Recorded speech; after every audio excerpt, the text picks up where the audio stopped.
Sue Stockdale here. Welcome to the Access to Inspiration podcast, the show where you can be inspired by people who may be unlike you. We have now reached the 6th series of the podcast, and with 40 episodes published to date, we hope each one enables you to transcend your day-to-day challenges and reflect on what you are capable of achieving.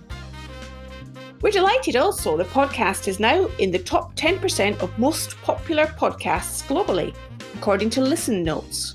So please help us to continue to spread the word in your country and beyond, so that more people can be inspired by all of the guests we've had so far. The theme of this series is 21st Century Changemakers, and we will be featuring several people who are trying to improve society in different ways. Sometimes that might seem like an overwhelming challenge, too big to be achieved by any one individual. But I hope what our guests help you to be reminded of is that sometimes it just takes a conversation or a moment in time to be the catalyst for change.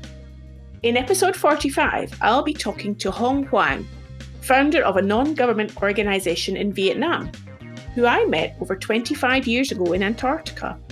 It was seeing the enthusiasm of other young people down there that made Hoang realise that she wanted to do something to preserve the environment. It was actually the first time ever I had seen some really passionate people. The one who joined our expedition, I don't know if you remember all of them. I just barely remember all their names, but it was really the first time when I had really thought, wow, these people are so interesting. They have something they care about. They have some passion that really pull them together and then put all of us in that weird circumstance and do something that I had never done before. I had never heard of all this ozone hole and global warming. All the knowledge and everything that I learned to do with that expedition was really mind-blowing. But it's a lot more when I really saw how people were passionate about the environment, which is something I had never thought about. It was really the first time ever I thought of the world, something that is really bigger than myself. It's really something that is larger than life. And I had realized how big the planet is and how little I knew. I knew nothing. I knew nothing about the world and about humanity and about how young people can really come together and do something about the environment. Since founding her non-government organisation, Hoang has now mobilised thousands of young people to become more active in preserving the environment. Hearing stories as well as first-hand experiences can have a powerful influence on us. And that's the reason that the Access to Inspiration podcast was created in the first place. I asked Matthias, our sound designer from Argentina, what episode so far has had the greatest impact on him.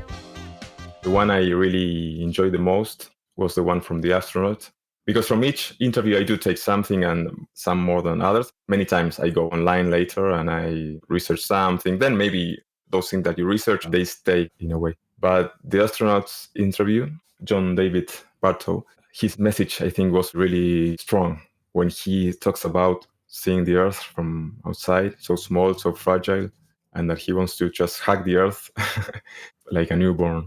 He says that, and he also says that he sees the Earth with no boundaries, with no colors for the different countries. And it's a simple message, but I think it's really strong to hear it from someone that actually went to space and actually saw that in real life, not in TV as we all do. That was a strong message.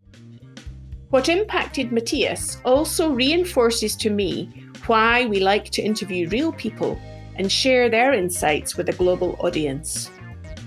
Another guest that will be coming up this series is Dr. Leanne Armitage, whose teenage experiences in inner city London inspired her to become a doctor. I was 15, I was coming home one day with my sister, and I remember hearing this really loud sound from above. So I looked up and I saw that it was a helicopter, and I love helicopters, they still excite me to today, so I got really excited and I asked my sister if we could travel over to where the helicopter was landing, and she agreed. And together we went. But when we got there, I remember seeing a crowd of people gathered around, and everybody was just standing there staring, and their facial expressions didn't quite match the excitement that I had inside. So I was a bit confused, and I just asked the nearest person to me why everybody was gathered here. And she told me that a young man had been stabbed. And growing up in Peckham, I grew up in southeast London, it wasn't uncommon, unfortunately, to hear about young men being stabbed or being shot at quite a young age, losing their lives. But there was something about this incident that really stuck with me. And I think it's because I went from that place of being so excited to then feeling so grieved as I realized that, look, this helicopter isn't here for any good reason at all. And I remember in that moment feeling so many different types of emotions. I felt angry because I was looking around thinking, everybody's just standing here staring, but who's actually going to do something to make a difference? And to open our series, our first guest will be Amy Henderson, whose movement, TendLab, aims to build a better future for working parents in America.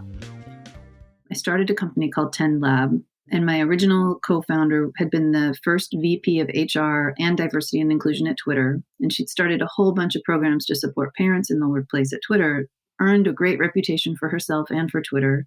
And we thought, given her experience and background in relationships, and even my experience and background in relationships, that people would be banging down our doors to hire us. But for the most part, nobody cared about parents in the workplace. So I doubled down on the research, trying to say, okay, how can I articulate this in a way that people will hear it? And that's where I got deep into the science of what happens to our brains and how have we evolved as a species and what do we know about the future of work and the skills that are needed in the future of work. I just nerded out on all the research, which is now in this book. But then also I tested it out in a bunch of different audiences. And I'm happy to say that in one presentation that I gave after I'd had a few flops, I gave a presentation to a room of folks at Yelp, about 50 or 60 folks at Yelp. And afterwards, I had a young male manager who didn't yet have kids come up to me and say, "Oh my God, Amy, I feel like I should go out and have kids immediately so I can be better at my job." And then I thought, okay, I have nailed this. I have communicated effectively what I'm trying to say. And so I do think it really is for that initial phase for me. And I'm going to quote my friend Janessa Greening, who runs the largest nonprofit in Canada called the BC Women's Health Foundation. She says that she's found what's most effective at influencing people is when you marry story with science and when you marry morality with economics. So I hope you will join us over the next few weeks to hear from these change makers and several more. As always, you can keep in touch with Access to Inspiration on social media. We are on Facebook, Instagram, LinkedIn and Twitter. Just search for Access to Inspiration. Please also take a moment to leave us a review on Apple Podcasts. And if you just tell one other person about the series, it will also help us to spread the word.